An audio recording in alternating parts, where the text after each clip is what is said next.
பாரதத்தின் சொந்தங்களுக்கு வணக்கம். திரு நரேந்திர மோடி அவர்கள் 3வது முறையாக பாரத பிரதமராக பதவியேற்றிருக்காரு. கிட்டத்தட்ட 21 நாட்கள் ஆயிருக்கு. இந்த வாட்டி போன 2 முறைகளை மாதிரி இல்லாமல் தனிப்பெரும் மெஜாரிட்டி இல்லாததுனால 2 கட்சிகளோட முக்கியமான கட்சிகளோட கூட்டணி அமைச்சு என்டிஏ தலைமையிலான அரசாங்கம் ஃபார்ம் பண்ணியிருக்காங்க. இப்போ எதிர்கட்சியாக இருக்கக்கூடிய இண்டி கூட்டணி என்ன சொல்கிறாங்க அப்படின்னா, போன 2 முறை எப்படி நரேந்திர மோடி அவர்கள் செயல்பட்டாரோ அதே மாதிரி இந்த முறை செயல்பட முடியாது. எந்த ஒரு பில் பாஸ் பண்ணணும் அப்படின்னாலும் நாடாளுமன்றத்தில் மெஜாரிட்டி வேணும்னா அந்த 2 கூட்டணி கட்சிகளை கேட்கணும். ஒருவேளை அவங்களுக்கு மாறுபட்ட கருத்து இருந்தது அப்படின்னா பில் பாஸ் ஆகாது. இவங்க அந்த மாதிரி இப்ப செயல்பட முடியாது அப்படின்னு சொல்லிட்டு இருக்காங்க. ஆனா இந்த 20 நாட்களுக்குள்ளேயே நாடாளுமன்றத்தில் பல விஷயங்கள் நடந்திருக்கு. நரேந்திர மோடி தலைமையிலான அரசாங்கம் வேற வேற மினிஸ்ட்ரிஸ் பல செயல்களை செஞ்சிருக்காங்க. இது எல்லாமே நம்ம நியூஸ் பேப்பர்ல அங்கொன்னு இங்கொன்னுமா வந்திருக்கோம். ஆனா தமிழ்நாடு மீடியால எந்த மாதிரி விஷயங்கள் ஹைலைட் ஆகும், எது ஹைலைட் ஆகாது, இது நமக்கே தெரியும். ஒரு 10 விஷயங்களை நான் சொல்கிறேன். இதற்கப்புறம் நரேந்திர மோடி அவர்களுடைய 3வது அரசாங்கம், அதாவது மோடி 3.0, அவங்க முன்ன மாதிரியே செயல்படுறாங்களா, இல்லை அவங்களுடைய அந்த செயல்பாட்டில் அந்த வேகம் குறைஞ்சிருக்கா அப்படிங்கிற அந்த முடிவை உங்களுடைய கருத்துக்கே விட்டுடுறேன். அந்த 10 விஷயங்கள் என்னன்னு பார்க்கலாம் வாங்க.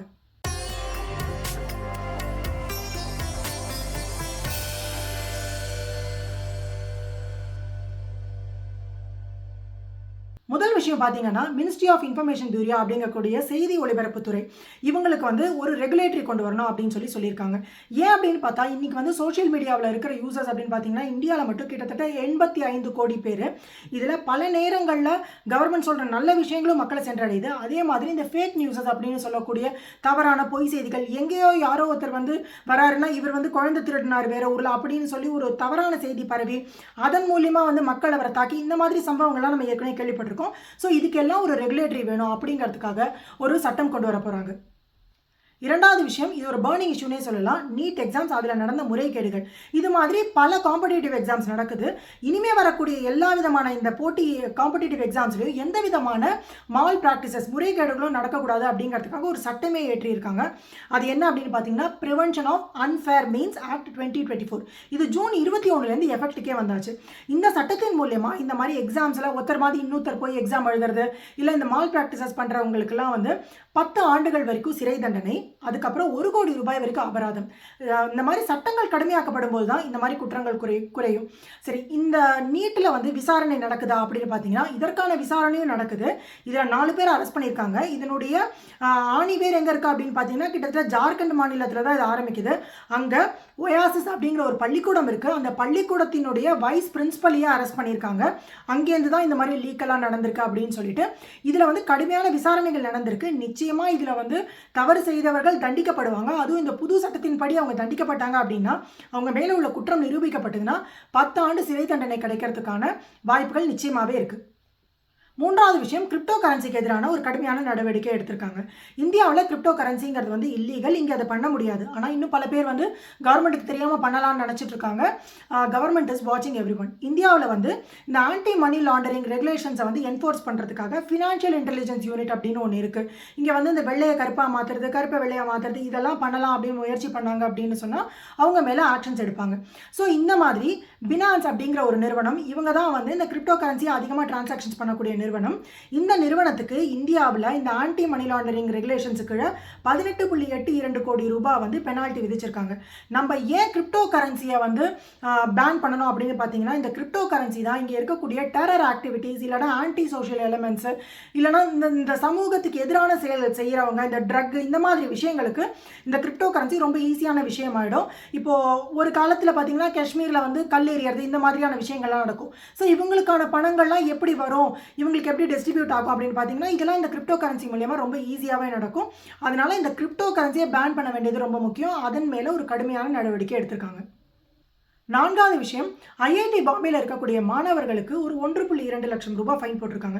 மாணவர்களுக்கு எதுக்கு ஃபைன் போட்டாங்க அப்படின்னு பார்த்தீங்கன்னா, இங்கே மாணவர்கள் ஒரு நாடகம் நடத்தியிருக்காங்க, ராமாயணா அப்படிங்கிற பேரில். இதில் பெண்ணியம் பேசுகிறேன் அப்படிங்கிற விதத்தில் இதில் ராமன், சீதை இவங்க எல்லாரையும் தவறாக கொச்சைப்படுத்தி காமிச்சிருக்காங்க. இதில் இந்த ஒரு விஷயத்துக்காக, ராமனை பேசிட்டதுக்காக தான் இவங்களுக்கு ஃபைன் போட்டிருக்காங்களா அப்படின்னு பார்த்தீங்கன்னா, இதை இப்படி பார்க்க முடியாது. மாணவர்கள் கல்லூரியில் போகிறது படிக்கிறதுக்கு தான். இந்த மாதிரி தேவையில்லாத விஷயங்களை பேசுறதுக்காக இல்லை. இந்த மாதிரி ஒரு சம்பவம் சம்பவம், அதாவது கல்லூரியில் படிக்கக்கூடிய மாணவர்களுக்கு அவங்களோட லிமிட் என்ன, பவுண்டரிஸ் என்ன அப்படின்னு தெரியணும். இதை வந்து சரியாக டிஃபைன் பண்ணாததுனால தான் ஒரு 2 மாதங்கள் முன்னாடி அமெரிக்காவில் சில ப்ரெஸ்டீஜியஸ் யூனிவர்சிட்டிஸில் என்ன நடந்தது அப்படின்னு பார்த்தோம். மாணவர்கள் நாள் கணக்காக டென்ட் போட்டு ஐ சப்போர்ட் பாலஸ்தீன் அப்படின்னு சொல்லி இவங்களோட வாழ்க்கைக்கும் அந்த பாலஸ்தீனுக்கும் என்ன சம்பந்தம்னே தெரியாது. ஆனால் பல மாணவர்கள் அவங்களோட படிப்பை இழந்து, பல பேருக்கு வந்து இனிமேல் வேறு எந்த கல்லூரியிலையுமே அமெரிக்காவில் அட்மிஷன் கிடைக்காதுங்கிற நிலைமை ஏற்பட்டு சில பேர் அரெஸ்ட் பண்ணி இந்த மாதிரி தேவையில்லாத விஷயங்கள் நடந்தது. மாணவர்கள் புரட்சி, மாணவர்கள் வந்து இந்த மாதிரி எல்லா அரசியல் சம்மந்தப்பட்ட விஷயங்களையும் விழிப்பாக இருக்கணும் அப்படிங்கிறத வந்து நான் ஒத்துக்கிறேன். ஆனால் அதுக்காக வந்து படிப்பை விட்டுட்டு போராட்டம், தேவையில்லாத விஷயங்கள் பேசுறது, இந்த மாதிரி ஒரு குறிப்பிட்ட மதத்துக்கு எதிராக பேசுகிறதோ இல்லை குறிப்பிட்ட மக்களுடைய நம்பிக்கைக்கு எதிராக பேசுகிறதோ, இந்த மாதிரி விஷயங்கள்லாம் should stay out of college. So இந்த விஷயத்தை ரொம்ப ஸ்ட்ராங்காக சொல்லியிருக்காங்க. இந்த விஷயம் கூட நமக்கு வந்து எத்தனை இடத்துல வெளியில் வந்தது அப்படின்னு தெரியல. இந்த ஒரு இடத்துல மட்டும் இல்லை, அமெரிக்கன் யூனிவர்சிட்டிஸில் மட்டும் இல்லை, சில வருடங்கள் முன்னாடி ஜேஎன்யூவில் நிலைமை எப்படி இருந்தது, மாணவர்கள் அங்கே போகிறது படிக்கிறதுக்கு மட்டும்தான், இந்த மாதிரி தேவையில்லாத விஷயங்கள் பண்ணுறதுக்கு இல்லை. இந்த மாதிரி ப்ரெஸ்டீஜியஸ் யூனிவர்சிட்டிஸில் பசங்களை சேர்க்கறதுக்கு அவங்களோட பெற்றோர்கள் பின்னாடி வந்து எவ்வளோ செலவு பண்ணுறாங்க, எவ்வளோ கஷ்டப்படுறாங்க. பல ஏழை இடத்து மாணவர்களுக்கு கூட அங்கே வந்து இந்த மாதிரி காம்படிட்டிவ் எக்ஸாம்ஸ் எழுதி இடம் கிடைக்கும்போது அவங்களுடைய ஒரு மாதம் ஃபீஸோ இல்லை மெஸ் பில்லோ கட்டுறதுக்கு கூட அவங்க பேரண்ட்ஸ் வந்து எவ்வளோ கஷ்டப்படுறாங்க அப்படிங்கிற நிலைமையில அந்த பசங்க அதை புரிஞ்சுட்டு படிக்க தான் பண்ணணுமே தவிர்த்து இந்த மாதிரி தேவையில்லாத போராட்டங்கள், தேவையில்லாத விஷயங்களை டைவர்ட் ஆகி அவங்களோட வாழ்க்கையை இழந்துடக்கூடாது. இது வந்து ஒரு சரியான விஷயமா தான் நான் பார்க்குறேன். 5வது விஷயம், டிஜிட்டல் இந்தியா பில் 2023. இந்தியாவில் ஐடி ஆக்ட் 2000, அதாவது 2000 அந்த வருடத்தில் தான் வந்து நம்ம இது ஐடிக்கான ஒரு ஆக்டை கொண்டு வந்திருக்கோம். அதற்கப்புறம் 23 வருடங்கள் ஆயிருக்கு. இன்றைக்கி இந்தியாவில் வந்து இன்டர்நெட் யூசர்ஸ் அன்றைக்கி இருந்ததை விட பல மடங்கு அதிகரிச்சிட்டாங்க. கிட்டத்தட்ட நான் சொன்ன மாதிரி 85 கோடி பேர் வந்து இன்றைக்கி ஏதோ விதத்தில், அது வந்து ட்விட்டராக இருக்கலாம், ஃபேஸ்புக்காக இருக்கலாம், இன்ஸ்டாகிராமாக இருக்கலாம், மக்கள் வந்து இந்த சோஷியல் மீடியாவை யூஸ் பண்ண ஆரம்பிச்சிட்டாங்க. ஸோ மக்களுக்கு எந்த மாதிரி செய்தி சென்று அடையுது அப்படிங்கிறதுல வந்து ஒரு ரெகுலேஷன் ரொம்பவே அவசியம் இருக்கு. அதுலேயே சமீப காலத்தில் இந்த ஏஐயோட இன்ஃப்ளூயன்ஸ்னால எந்த விஷயம் வேணாலும் எதை வேணாலும் நம்ம ஃபேக் பண்ணி போட முடியும்.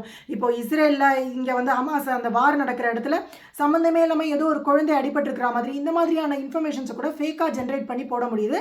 இதை மக்கள் நம்ப ஆரம்பிக்கிறாங்க. அதனால் பல சமூகத்தில் பல பிரச்சனைகள் ஏற்படுது.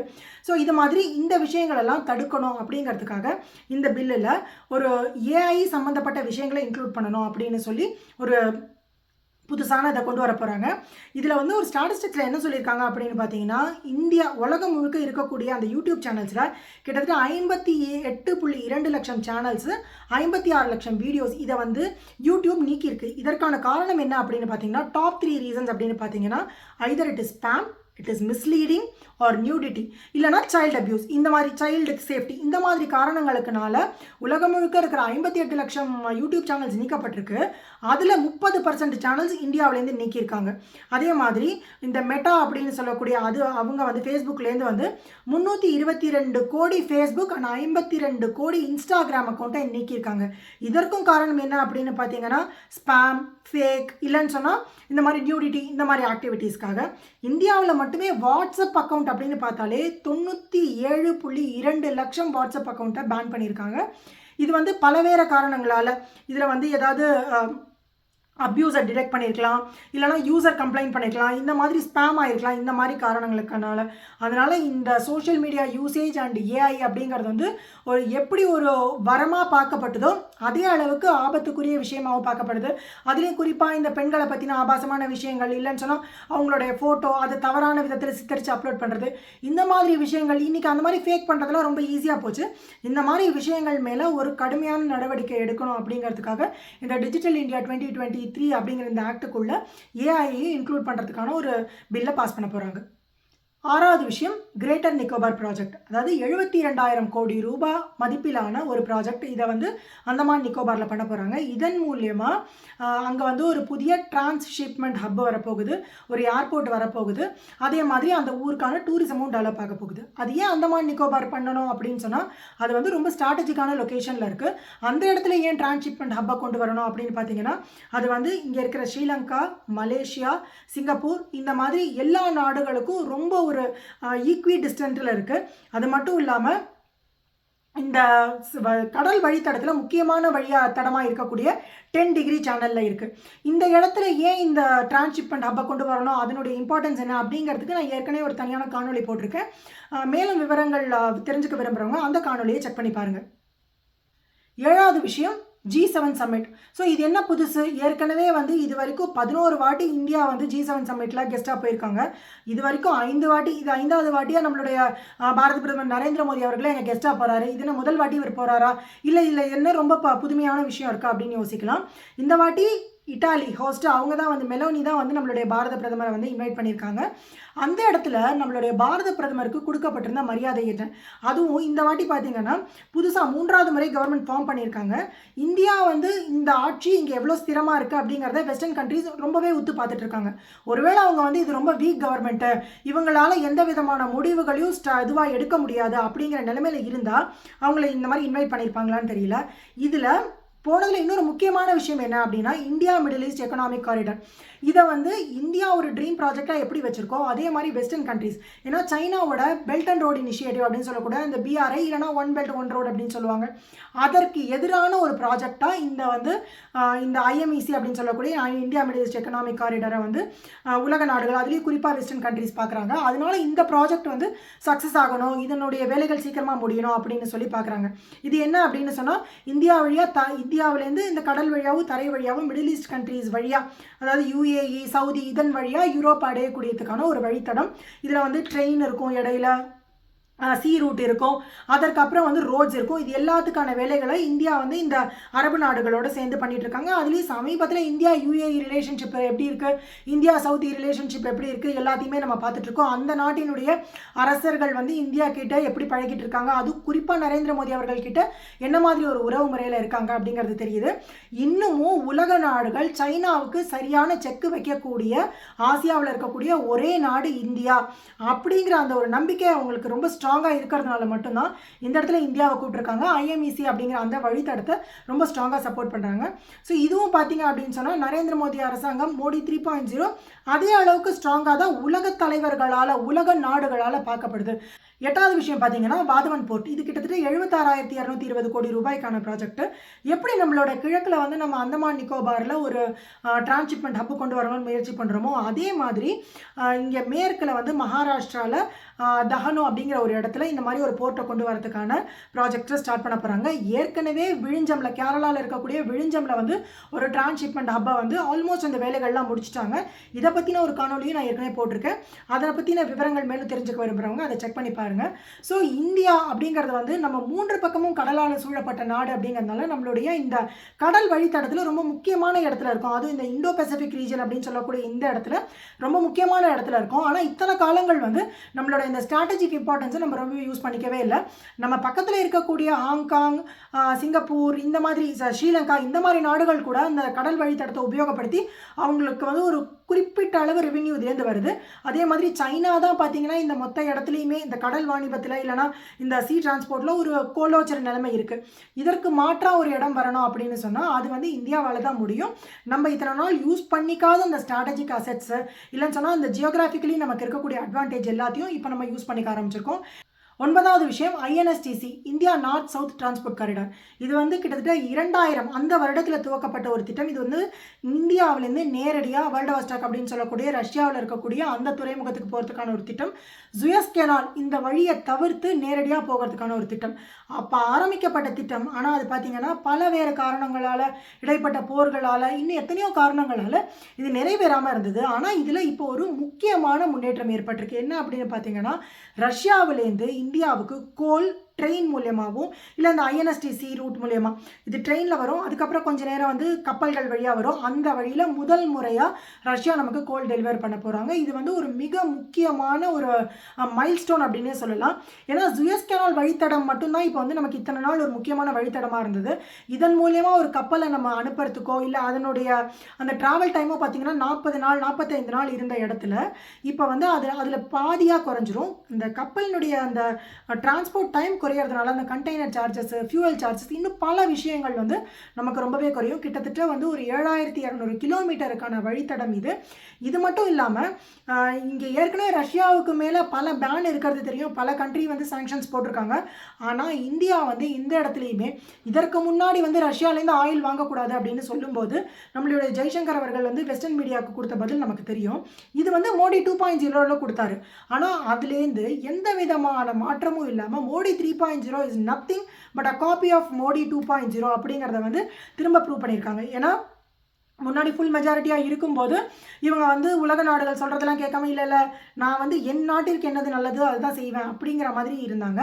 ஆனால் இப்போ வந்து ஒருவேளை இவங்க வந்து இந்த மற்ற இந்தி கூட்டணிலாம் சொல்கிற மாதிரி மைனாரிட்டி ஆட்சி என்றைக்கு வேணாலும் கவுந்துரும் அப்படிங்கிற மாதிரி ஒரு நிலைமையில இருந்தால் இந்த மாதிரி சில பெரிய முடிவுகள் எடுக்கும்போது ஓகே நம்ம அமெரிக்கா பக்கமும் இருந்துக்கலாம், நம்ம அவங்களையும் பகச்சிக்க கூடாது அப்படின்னு சொல்லி ஒரு பேலன்ஸ்டான முடிவு எடுக்க வாய்ப்பு இருக்குது. ஆனால் இந்தியா அந்த மாதிரிலாம் எதுவுமே பண்ணலை. They stood by what they told. 10வது விஷயம் என்ன அப்படின்னு பார்த்தீங்கன்னா, பிரான்ஸ் நாட்டை சேர்ந்த ஒரு ஜேர்னலிஸ்ட்டு. இவர் வந்து சில வருடங்களாக இந்தியாவில் இருந்திருக்காரு. ஆனால் இனிமேல் அவர் இந்தியாவில் இருக்கிறதுக்காக பர்மிஷன் இல்லை அப்படின்னு சொல்லி உடனடியாக வெளியேறுங்க அப்படின்னு சொல்லியிருக்காங்க. அவர் வந்து ஜூன் 17ஆம் தேதி வெளியேறியிருக்காரு. ஸோ இந்த மாதிரி இன்டர்நேஷனல் ஜேர்னலிஸ்ட் இவங்கெல்லாம் வரும்போது பார்த்தீங்கன்னா, சில காலங்கள் முன்னாடி கூட யாரோ ஒருத்தவங்களுக்கு டெல்லி ஏர்போர்ட்டில் வச்சு இனிமேல் உங்களுக்கு இந்தியாவுக்குள்ளே வரதுக்கான பர்மிஷன் இல்லை, இங்கேருந்து திரும்பி போங்க அப்படின்லாம் சொன்னாங்க. அவங்க வந்து எனக்கு அடுத்த ஃப்ளைட் வரைக்கும்லாம் நான் வந்து ஏர்போர்ட் டெர்மினல்லே இருந்தேன் அப்படின்னு சொல்லிலாம் போட்டிருந்தாங்க. ஐ திங்க் அந்த ஜேர்னலிஸ்ட் இஸ் ஃப்ரம் லண்டன். இங்கே இருக்கிற ஏதோ ஒரு மீட்டிங்கில் பெங்களூரில் ஏதோ ஒரு கான்ஃபரன்ஸில் கலந்துக்க வந்தாங்க. ஸோ திரும்ப அதே மாதிரி ஒரு ஸ்டர்னான ஸ்டெப்பை எடுத்திருக்காங்க. இது வந்து நீ எந்த நாட்டினை சேர்ந்தவராக இருந்தாலும் சரி, நீ எப்பேற்பட்ட சேனலோட ஜேர்னலிஸ்டாக இருந்தாலும் சரி, இங்கே என்னுடைய நாட்டின் பாதுகாப்பு, என்னுடைய நாட்டின் இறையாண்மை இதுதான் முக்கியம் அப்படிங்கிறத வந்து திரும்ப ரொம்ப ஸ்ட்ராங்காக ப்ரூவ் பண்ணியிருக்காங்க. இந்த மாதிரி ஜேர்னலிஸ்ட் அப்படிங்கிற போர்வையில் இங்கே வந்து ஸ்பை பண்ணுறது, இல்லைனா இந்த நாட்டுக்கு எதிரான செயல்களை செய்கிறது, இந்த நாட்டுக்கு எதிரான விஷயங்களை வந்து பரப்புறது, இந்த மாதிரி பல பேர் பண்ணிட்டு இருக்காங்க. அவங்களுக்கெல்லாம் திரும்ப இதற்கு முன்னாடி மோடியோட கவர்மெண்ட்டில் எந்த மாதிரி பதிலடி கொடுக்கப்பட்டதோ அதே மாதிரி பதிலடியை தான் இந்த வாட்டி கொடுத்துருக்காங்க. இதில் இந்த ஜேர்னலிஸ்ட், அதாவது அவர் பேர் வந்து செபாஸ்டியன் ஃபார்சஸ் அப்படின்னு சொல்கிறாங்க, அவரோட சைட்லைன் மட்டும்தான் அவர் சொல்லியிருக்காரு, ஏன்னா உடனடியாக வெளியேற சொல்லிட்டாங்க, கவர்மெண்ட் எந்த காரணமும் சொல்லலை அப்படின்னு சொல்லி. நம்மளுடைய எக்ஸ்டர்னல் அஃபேர்ஸ் மினிஸ்ட்ரி இதை வந்து இன்னும் ஏன் பண்ண அப்படின்னு ஒரு காரணம் சொல்லலை. ஆனால் நிச்சயமாக எக்ஸ்டர்னல் அஃபேர்ஸ் மினிஸ்ட்ரி ஒரு ஸ்ட்ராங்கான எவிடன்ஸ் இல்லாமல், இவரை வந்து இங்கே இனிமேல் இருக்க விடக்கூடாது அப்படிங்கிறதுக்கு ஒரு ஸ்ட்ராங்கான ரீசன் இல்லாமல் அவங்க இந்த மாதிரி ஒரு முடிவை எடுத்திருக்க மாட்டாங்க. இந்த மாதிரி பல சம்பவங்கள் இந்த கடந்த 21 நாட்களில் நடந்திருக்கலாம். பலது நம்மளுடைய கவனத்திற்கே வராமல் போயிருக்கலாம். இந்த சம்பவங்கள் எல்லாம் வச்சு மோடி 3.0 அப்படிங்கிறது முன்ன மாதிரியே அதே வேகத்தோட செயல்படுறாரா, இல்லை அவங்களுடைய அந்த செயல்பாட்டில் ஒரு சுணக்கம் இருக்கா அப்படிங்கிற உங்களுடைய கருத்துக்களை கமெண்ட்ஸில் சொல்லுங்கள். ஆக்கப்பூர்வமான விஷயங்களை பேசி நல்ல மாற்றங்களை கொண்டு வருவோம். நன்றி, வணக்கம், ஜெய்ஹிந்த்.